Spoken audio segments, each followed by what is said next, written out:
Dubbed the Goose Girl, Tale of Betrayal and Destiny. What would you do if your best friend stole your identity, and the entire kingdom believed her instead of you? This is the haunting story of the Goose Girl, a forgotten princess who lost everything but never her courage. Once upon a time, in a distant land wrapped in silver mists, there lived a kind and aging queen. Her husband, the great king, had passed away many years before, leaving her with only one treasure, her daughter Princess Allura. Allura was radiant, with eyes like dawn and a heart pure as snow. When she came of age, she was promised to a noble prince from a faraway kingdom. The day of her departure arrived all too soon. The queen, heart heavy with love and fear, prepared priceless gifts, golden cups, silver plates, glittering jewels, and silken gowns. She handed them all to her daughter as part of her royal dowry, whispering, "These are not treasures, my child, they are blessings from my heart." To protect her, the queen assigned a young maidservant named Myra to accompany the princess on her journey to her new home. Both were given fine horses. The princess's horse was named Fairytale, a majestic creature who could speak the tongue of men. Before they left, the queen pricked her finger with a small blade, letting 3 drops of her royal blood fall upon a white handkerchief. She handed it to Allura and said softly, "Keep this safe, for it carries a mother's love and will guard you when I cannot." They embraced one final time before the princess mounted Fairytale and began her long road toward destiny. Days passed. The road stretched endlessly through forests and fields. The sun burned above them, and Allura grew terribly thirsty.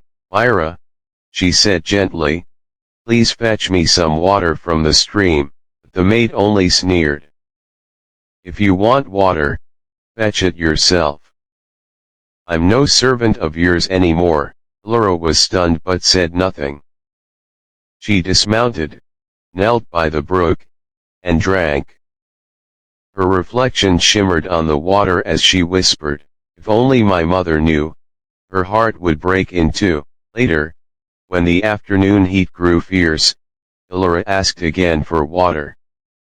This time Myra's tone grew sharper. "You still don't understand, do you? I'm done serving you."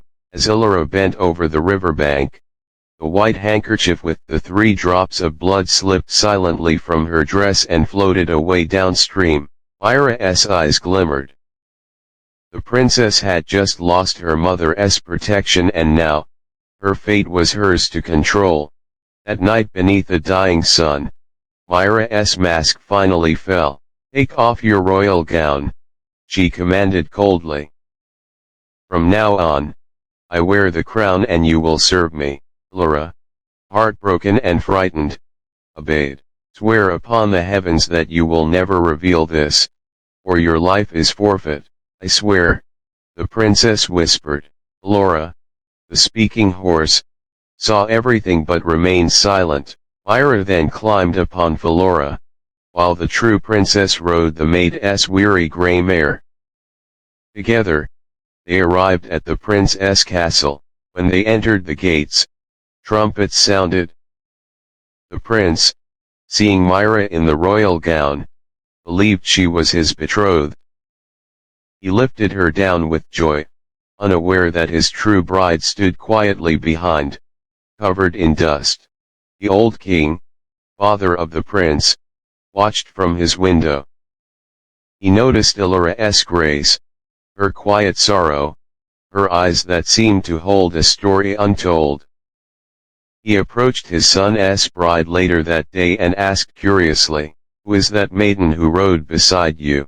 "Oh, just a servant I took along for company," Myra replied casually. "Give her some work to do so she won't idle about." The king nodded and said, "Very well. The boy who tends the geese could use help. She may join him." And so the true princess became the Goose Girl. But Myra was uneasy. Allura, the talking horse, knew too much. My dearest prince, she told her new husband, I cannot bear that animal. It angered me on the road. Have it slain at once. Her wish was granted. When Illyra heard the news, her heart shattered. She secretly begged the stable boy to do her one small favor, to nail Felora's head beneath the stone gateway where she passed each morning with the geese. He agreed. The next morning, when Illyra passed through the archway, she looked up and whispered, Alas, Felora, hanging there, and a gentle wind carried the horse's reply, Alas, young queen, passing by, if your mother knew, her heart would break in two. Every day, she spoke those words. And every day, the goose boy, whose name was Conrad, grew more curious. One morning, as Illyra unbound her golden hair in the meadow, the sunlight made it glow like fire. Conrad tried to pluck a strand. She murmured, Blow, wind, blow, send Conrad's hat away, so I may braid my hair today. A sudden gust swept across the field, stealing his hat and sending him running after it. When he returned, her hair was tied once more, shining like woven sunlight. The next day, the same happened again. Furious and bewildered, Conrad went to the king. I cannot work with that girl another day, he cried. She speaks to the wind, her hair shines like gold, and she talks to a horse's head nailed to the gate. The old king's eyes narrowed. Tomorrow, take her out again, he ordered. I will see this for myself. At dawn, the king hid behind the gateway. He heard her sorrowful whisper to Felora's head. He followed her to the meadow and watched as the wind obeyed her command. That evening, he called her gently aside. Child, tell me the truth. Who are you, and why do you speak such words? I cannot tell you, she said softly. I swore beneath the open sky never to reveal my pain. The king thought for a moment. Then speak not to me, but to the iron stove in the corner. Tell it your sorrows instead. Leaving herself alone, Illyra knelt before the stove and poured out her heart. Here I sit, forsaken, and forgotten. I am a king's daughter, robbed of my name and my crown. My maid betrayed me, stole my place, and now I herd geese for bread. But the king had been listening through the stovepipe. When she finished, he stepped inside. My child, your secret is safe and your justice has come. He ordered her to be dressed once more in her royal gown. When she emerged, radiant and regal, the palace gasped. The king summoned his son and said, My son, the woman you wed is a liar. Here stands your true bride, the princess you were promised. The prince's eyes filled with tears as he bowed before Illyra. At last, I have found you, my true love. A grand feast was held that night. The hall glittered with torches and music.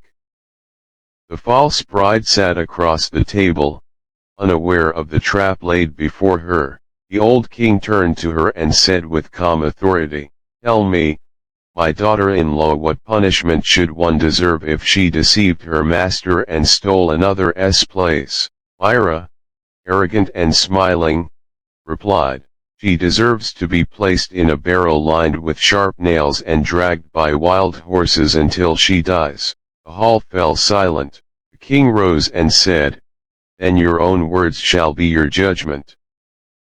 For the tale I told was yours. Myra's face turned pale. No, please.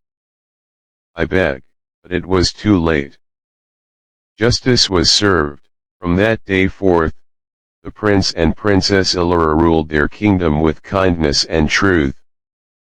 And though her crown was restored, she never forgot the years she spent as the Goose Girl. If this story touched your heart, remember, true nobility isn't in crowns or jewels, but in courage, honesty, and faith when the world turns against you. Speech balloon comment: truth always wins if you believe that too. Bell subscribe for more stories that remind us even in our darkest moments, destiny is still watching.